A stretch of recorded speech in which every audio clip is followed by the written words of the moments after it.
Sudah digambarkan di dalam Quran itu ada, bukan nggak ada, dan itu sesuatu yang di Quran sendiri dituliskan secara jelas, nggak samar-samar, itu jelas sekali. Berlindung dari wanita tukang sihir yang meniupkan bubul-bubulnya, kan begitu.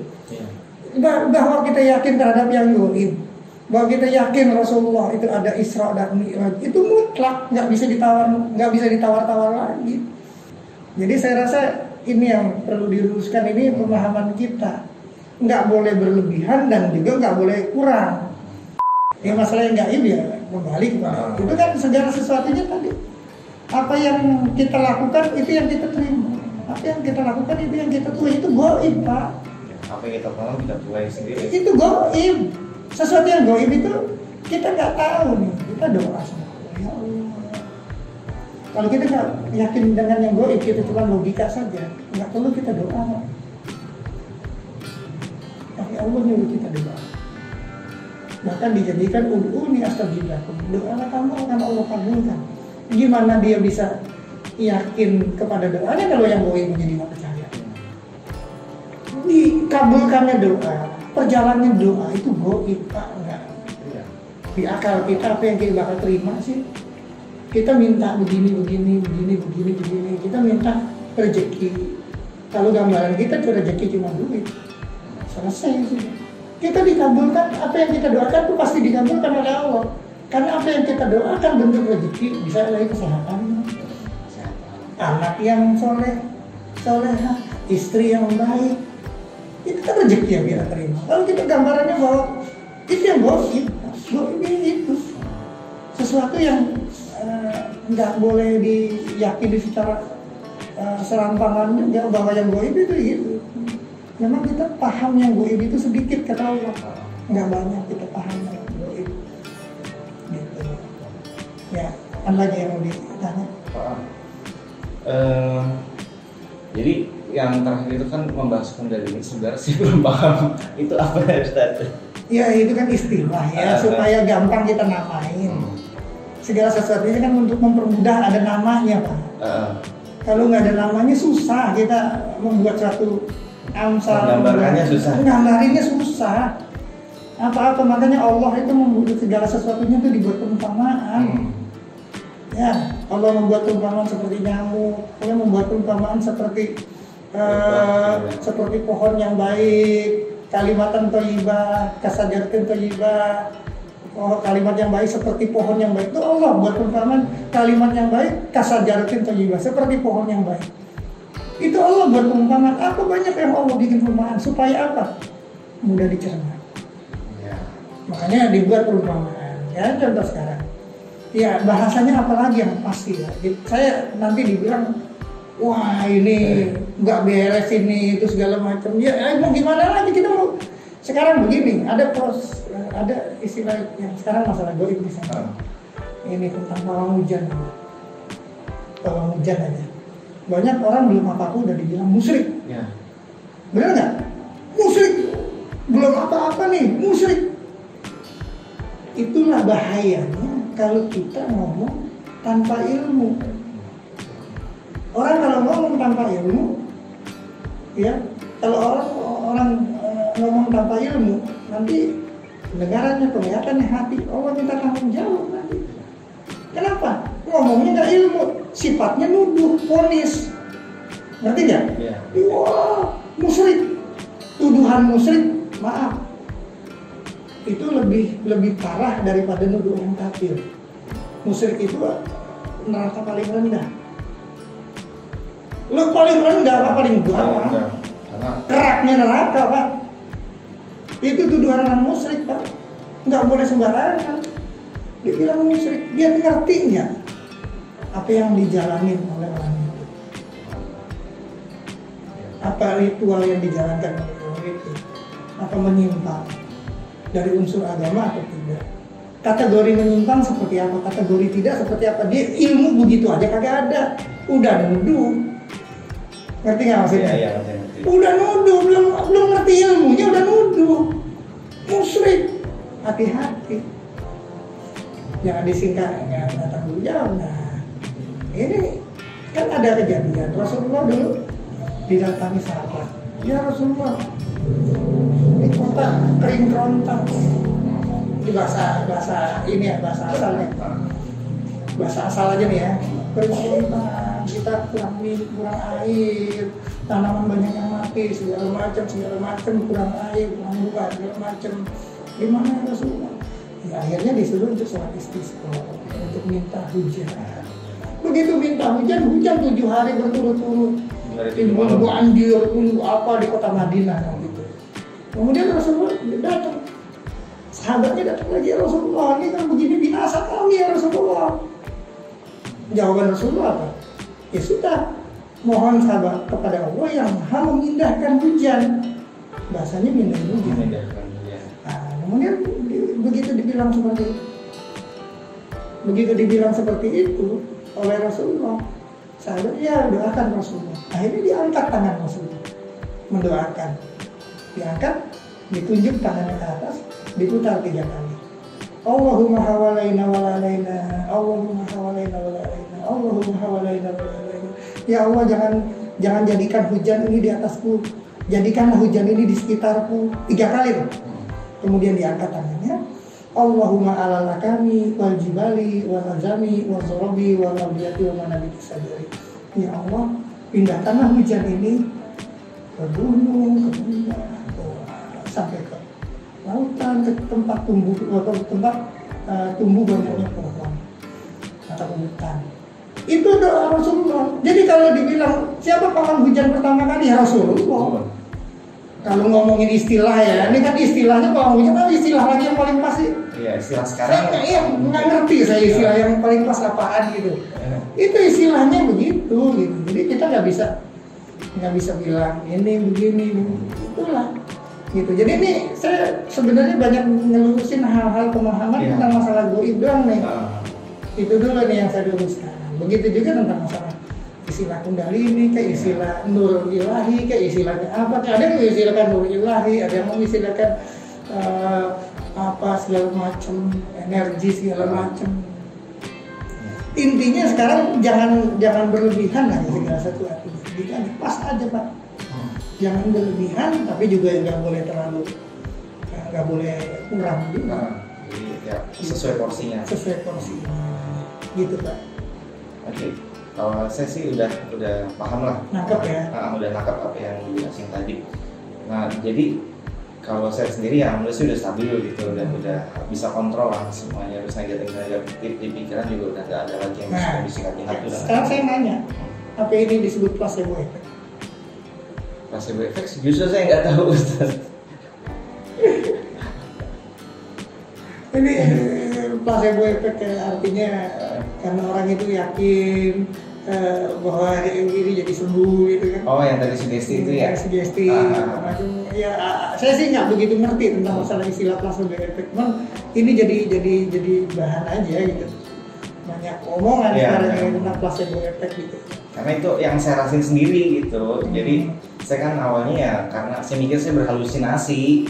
Ternyata ya karena saya tidak menerima halusinasi saya itu, ya saya jadi stres kan, was-was ini kenapa nggak jelas gitu kan. Nah, setelah diajarin Ustadz juga kayak gitu, ada ini ada, akhirnya ya kita yakini gitu, kita terima gitu. Kalau emang udah tidak seperti itu kita terima, kita jalani gitu. Nah, alhamdulillah di saat saya mulai menerima justru malah lebih baik gitu. Stabil kan? Ya, stabil, terus positif energinya. Nah, dari situ saya pikir oh berarti memang ya ikhtiar saya pertama ke dokter dulu kan memastikan. Nah, terus ternyata minum obat berbulan-bulan nggak ada perubahan ada di saat minum obat doang gitu kan. Mungkin karena sugesti juga. Nah, setelah obatnya habis, ininya kalau kita nggak minum lagi kambuh lagi gitu. Makanya sekarang saya tanya di warung nih banyak obat-obat beredar. Itu ketahuan nggak itu obat asli atau palsu? Nggak tahu. Sekarang yang jadi pertanyaan itu begitu diminum, nggak peduli obat itu palsu, sembuh nggak? Banyak yang kayak obat pusing atau bilang pusingnya gitu ya. Kan nggak tahu dia palsu atau enggak kan? Nggak tahu itu obat palsu atau enggak. Tapi itulah sugesti. Sugesti itu salah satu sumber orang itu sembuh. Yakin. Iya. Benar nggak? Dia yang emang banyakan mana sih yang palsu sama yang asli? Yang ada di warung kita nggak tahu. Sering dengar tuh obat palsu, obat ini. Nggak pernah kedengeran tuh obat warung orang minum langsung mati. Iya. Asik-asik aja gitu. Udah minum aja gitu. Yang mikirin. Nah, kedatangan saya ke sini juga ini sih karena akhir-akhir ini malah saya kelingan terus Ustaz. Nah, saya belum tahu kelingan apa kurang vitamin, apa kurang makan. Ya, makanya kan tadi saya bilang segala sesuatunya proporsional. Artinya proporsional, kalau penyakitnya fisik ya benar fisik kita ngomong, kalau kita bilang penyakitnya karena ada hal sesuatu ya kita ngomong juga. Artinya jangan kita semua kita generalisir bahwa penyakit itu penyakit goib. Iya. Ngerti nggak maksudnya? Iya, kalau yang goib itu goib, kalau yang non fisik ya fisik gitu. Kan tindakannya juga beda. Artinya jangan kita melakukan suatu tindakan yang ya, artinya gini, kita mau melawan orang main basket, masa kita bawa tim bulu tangkis gitu loh. Ngerti nggak maksudnya? Dia kagak nyambung. Nggak bisa. Walaupun tadi semua kembali kepada keyakinan. Kita yakin segala sesuatunya berjalan baik, kita yakin sembuh. Mau siapapun orangnya ya insya Allah. Sama seperti Pak Wahuja atau seperti ya sekarang saya tanya, apa keris itu? Kalau orang punya keris itu orang muslim? Belum tentu. Ada yang jadi koleksi juga, ada yang jadi. Makanya jangan suka memvonis atau jangan suka mendahului atau ngomong tanpa ilmu. Rasulullah dulu punya pusaka. Orang pada sering sebut Zulfikar itu pusakanya Rasulullah. Itu senjatanya Rasulullah. Senjatanya dicuci, dibersihkan, dikasih minyak wangi. Benar nggak? Iya benar. Boleh nggak digituin? Itu lakukan sangat baik. Karena saat itu yang sedang terkenal di Arab, di negara Arab di zaman Rasulullah, pedang. Nah di Jawa, yang terkenal pedang apa? Keris. Nah sekarang kembali kepada dirinya. Sama orang pegang pedang, apapun yang dipegang itu kembali kepada orangnya. Memang perbedaan antara musyrik dan tidak itu tipis, Pak. Tipis. Ya. Bukan berarti orang pegang keris apa wali yang pegang keris orang musyrik. Hati-hati juga statementnya tentang wali, dikatakan wali itu nggak benar apa bahaya. Kembali ke diri dia sendiri nanti yang menyatakan hal itu. Betul. Jadi kayak tadi tanam tua itu. Betul. Kan semua orang belajar itu harus ada gurunya. Kalau belajar tanpa guru, gurunya setan. Nah, sama kayak kita belajar tentang Islam tanpa guru, bilang gue nggak bermazhab.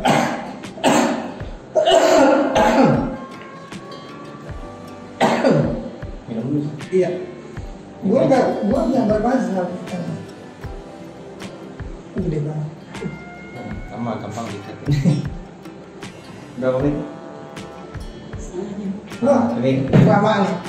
Abis ini, abis jelasin Ustaz tadi apa yang terakhir ini, ya. Mungkin nanti saya bertanya tentang enaknya sih diapain ya Ustaz ya, apa dia di mulut apakah ditekan nanti tiap kita. Lanjut ya. Lanjut yang bermasyarakat. Nah, sekarang begitu dia belajar dari YouTube, dia bilang, gue nggak mau bermazhab. Rasulullah kan begitu meninggal, Taraktukum Allah ini antara satu lima dan tadi kita bawa itu wasiatnya ketika akan meninggal. Aku tinggalkan kepada kamu dua perkara. Ma'intana satu lima jika kamu berpegang kepada keduanya, lan tadi luar badak kamu tidak akan tersesat selama-lamanya. Kita bawa Rasulullah. Sampai bisa bayangin, Rasulullah punya Quran, punya Sunnah, disuruh jalanin kepada semua umatnya. Yang terjadi apa? Ya, kalau Quran Sunnah dijalankan begitu saja, ya tanpa ada yang, makanya munculnya mazhab itu tujuannya apa?